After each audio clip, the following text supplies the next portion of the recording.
Je ne peux pas me connaître tant que je suis encore en vie, en train de rechercher. Si je m'étais défini, je crois que je serais mort. Vous savez, être maître dans la vie, on n'en a pas 50.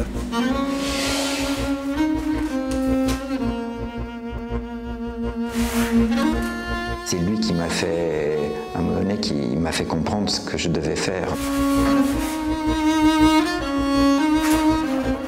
Grande culture, sensibilité, honnêteté.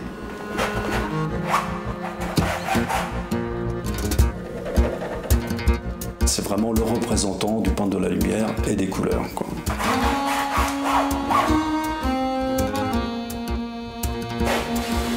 Vous avez de grands peintres qui sont restés dans le même style tout le temps. Lui, c'est cette quête permanente de la remise en question.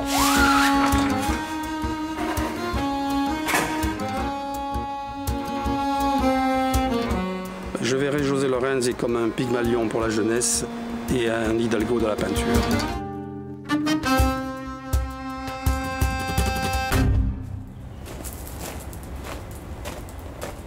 J'avais 8 ans, 9 ans, 10 ans, 11 ans.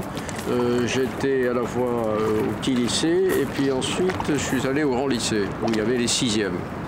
Et tous les matins, moi le soir, comme je me retrouvais seul, je dessinais sur une grande table. Je faisais des dessins de guerre, bateaux, les combats, les avions.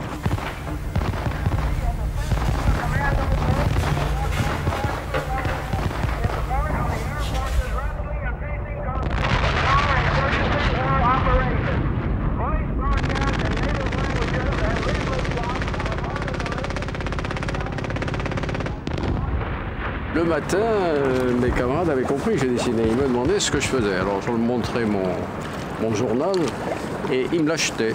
Tous les matins, il y en avait un qui se destinait, il me l'achetait 5 centimes, je crois. Je me souviens, c'était une pièce. C'est comme ça que j'en ai vendu pas mal. Hein. Mais à partir de 14 ans, 15 ans, lorsqu'un jour, un Anglais a voulu acheter un tableau d'un vieux que j'avais fait à la pipe, il voulait me l'acheter, il insistait. Hein. Alors mon père a commencé à s'énerver, je dirais, en lui-même. Hein. Je ne l'ai pas senti dans son rapport. Mais comme j'allais rentrer en première, il m'a dit abandonne cette possibilité de continuer à peindre. Tu connais la vie des peintres. Je me voyais beaucoup plus comme magistrat que restant accroché au paysage, à la figure, à la nature morte qui était à l'époque très très prisée. Donc pour lui, ça n'avait pas de sens.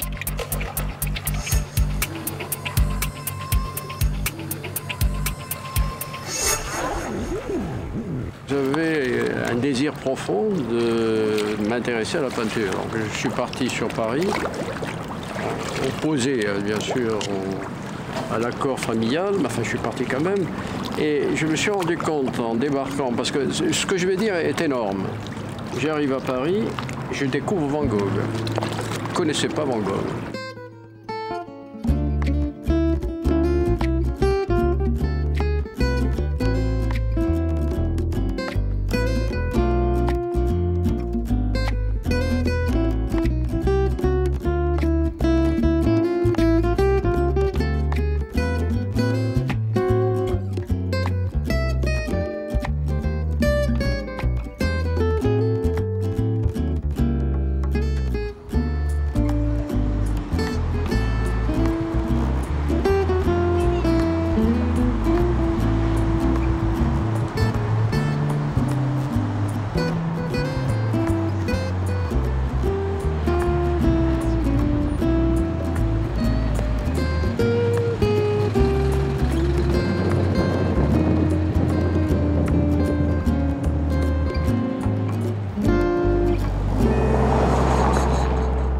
Arrivé à Paris ne connaissant rien, je me suis tourné vers le diplôme d'État qui m'aurait permis d'aller donc chez moi pour dispatcher ce que j'enseignais, ce que je recevais.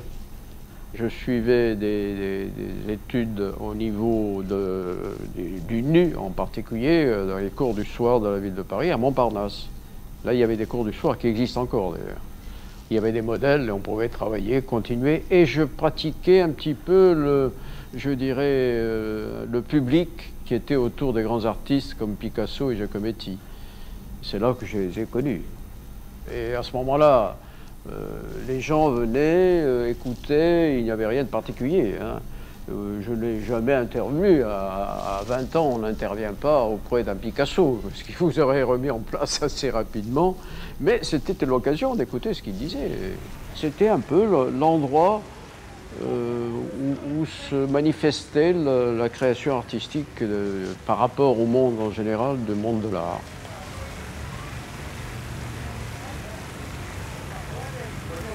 J'avais beaucoup de difficultés à peindre devant le public, que je n'ai plus. Mais à l'époque, j'avais des difficultés. J'avais trouvé une solution. J'allais sur les quais de Seine. J'avais une petite voiture qui était une 4 chevaux. Et je peignais dans la 4 chevaux. Je m'intéressais de plus en plus à la peinture. Et en parallèle, l'enseignement, la pédagogie m'incitait à dire « mais va dire ça à tes jeunes qui sont là-bas et qui ignorent, puisque toi tu as ignoré, donc eux ignorent aussi ». D'où cette volonté de me déplacer en Corse. Et j'ai eu la chance d'être nommé en 57, donc à Ajaccio d'abord, et à Bastia après.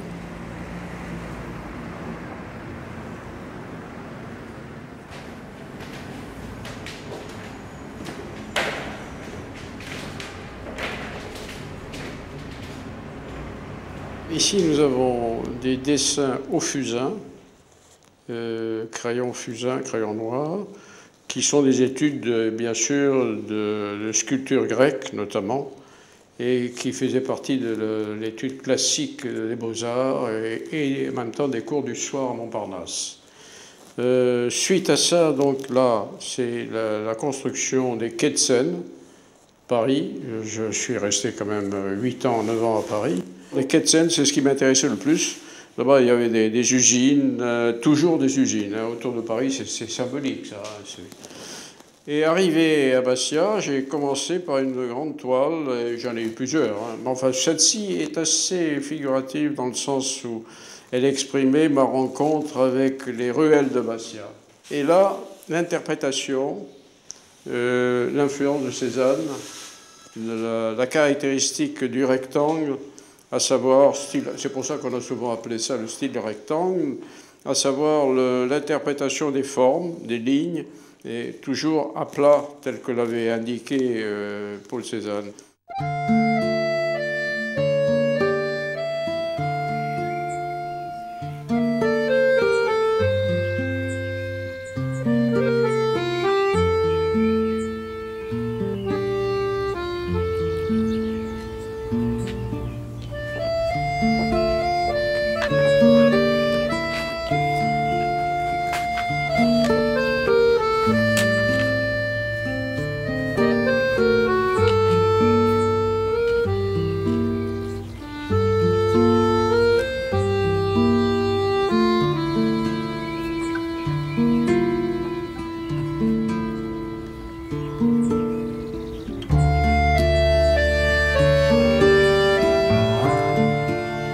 En 1957, je crée un examen qui est devenu la section artistique.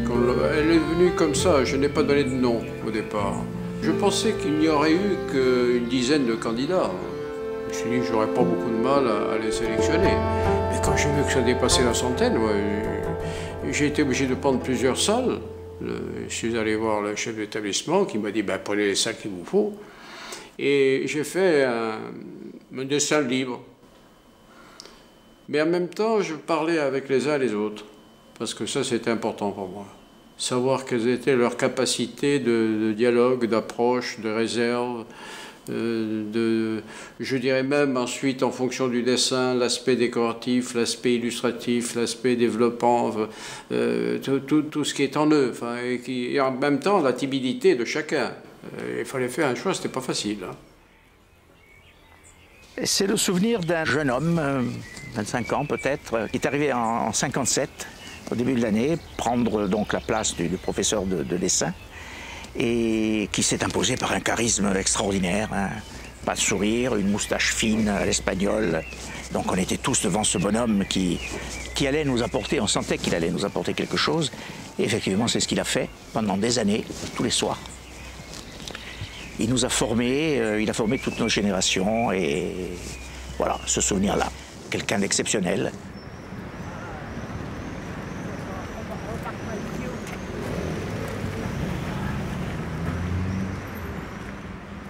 J'ai tout de suite mis en place, c'est un groupe qui allait tout doucement se mettre en gestion, s'organiser avec un président, un secrétaire, un trésorier.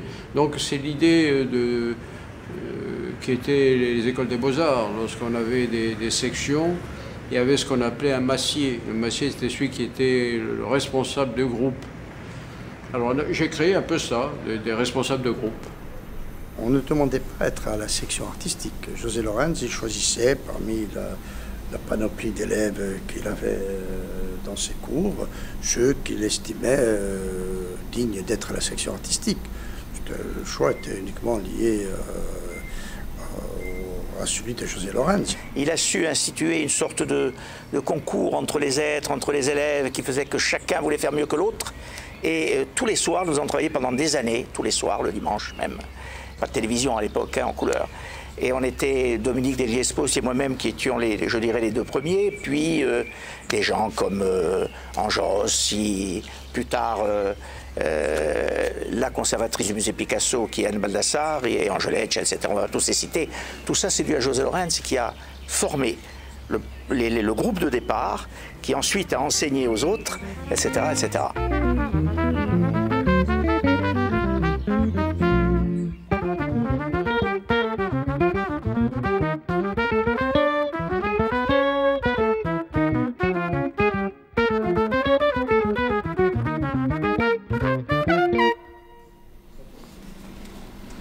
La part de rencontre avec José Lorenz, pour moi, c'était d'abord de faire la grande école qui était Claude Bernard, de préparer le concours d'entrée.